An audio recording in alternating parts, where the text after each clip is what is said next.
Hey, fellow image bearers, my name is Erin McCall Cupp, and I am on a mission to heal trauma with truth. Back when I was a youth minister, we always started our meetings first with a prayer and then with a little game that ended up being called Corny Erin Games. And Corny Erin Games were icebreakers designed to help us think of our lives in a different way. And I haven't been a youth minister for a long time, but I have been pursuing improved mental health.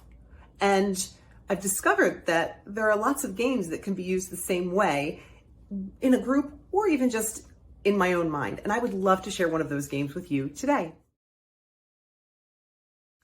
So I got the idea for this game from a book called Try Softer. It's a book by Andy Colbert, and I'll be very happy to link to that down in the description. And in that book are lots of really useful ideas, and one of them is called containment. Now, containment is the idea that whenever I experience something that makes me want to either fight back, rage back, or numb out, dissociate, or sort of escape in some way, just get away from the situation entirely, or that I want to manipulate the situation so that everybody can feel better, but mostly so I can feel better. Whenever I experience something that makes me want to do one of those four things, fight, flight, freeze, or fawn, Andy Colbert calls that experience being pushed out of my window of tolerance. And in what she calls containment, she encourages people to think of a way to contain the scary experience so that we can stay present with it as much as possible and not fight, flight, freeze, or fawn. So here's my take on containment. This is a mason jar.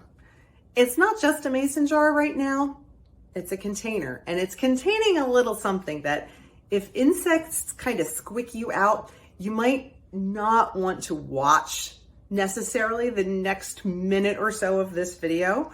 I encourage you to just listen to the audio. In the event you are hearing impaired and just listening to the audio is not going to work for you, I'm going to put the script of this particular part down in the comments below. So in my mason jar is a bug.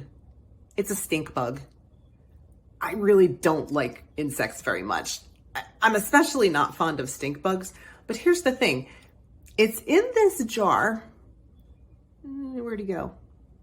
There we go. There's our little stink bug. And since it's in this jar, it can't actually hurt me. It can't bother me. It can't crawl on my neck and gross me out. It's actually just free to sit here and walk around and be observed.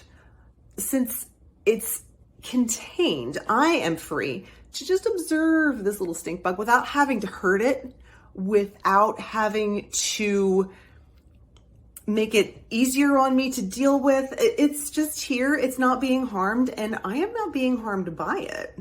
The thing about the mason jar is that even if this weren't a harmless stink bug or annoying stink bug, and it were a homicidal hornet, inside this jar, it can't hurt me. I am completely safe from it, and it is completely safe from me. The only thing that has to happen is that I can let it go. You may be wondering, how is this whole idea of a bug in a jar helping me navigate my mental health experience? Whenever someone around me is experiencing their own emotional overwhelm to the point that I start to feel unsafe, or I feel like there's something I need to change about the situation, I mentally put that person's emotions in a mason jar. Now, that is not to dehumanize that person and make that person a bug by any means, and that's, hey, if you wanted to go that route, I wouldn't advise it because we're not here to dehumanize each other. That's why I started this video with a disclaimer. Please consult your mental health team before you try using this game in your own life. That said, when I mentally put someone else's overwhelming behavior into a little mason jar inside my head, that person's behavior can no longer hurt me. That person's overwhelm can no longer overwhelm me.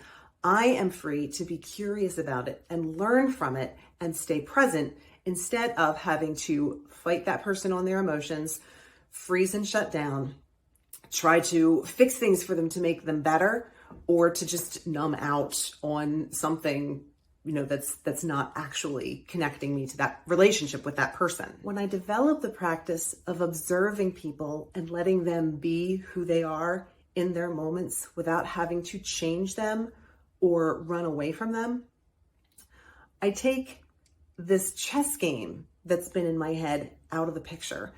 Because when I'm trying to see if I need to decide to run away or to change that other person, what I'm actually doing is trying to figure out how I can win against their experience in the moment. And the thing I've discovered about myself and other people, I believe, is that if we're constantly fighting a battle, we're never actually going to win.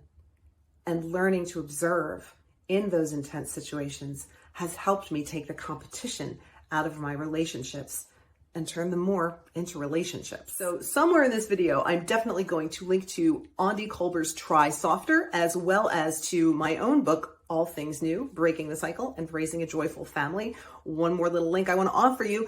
If you would like a free chapter of All Things New, I'm going to give you the link to my quiz. What is your cycle breaking beatitude? If you take that quiz, based on your results, I will send you a personally selected chapter of All Things New that will hopefully give you some little helpful hints and tips and things that can help you right now. Finally, if this video was helpful to you, it might seem really small, but would you be so kind as to hit the like, hit the subscribe, share this video with somebody who also might find it helpful.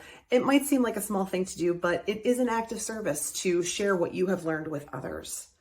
That's it for today. Thanks everybody for watching, and I look forward to seeing you around. Blessings and praise, my fellow image bearers.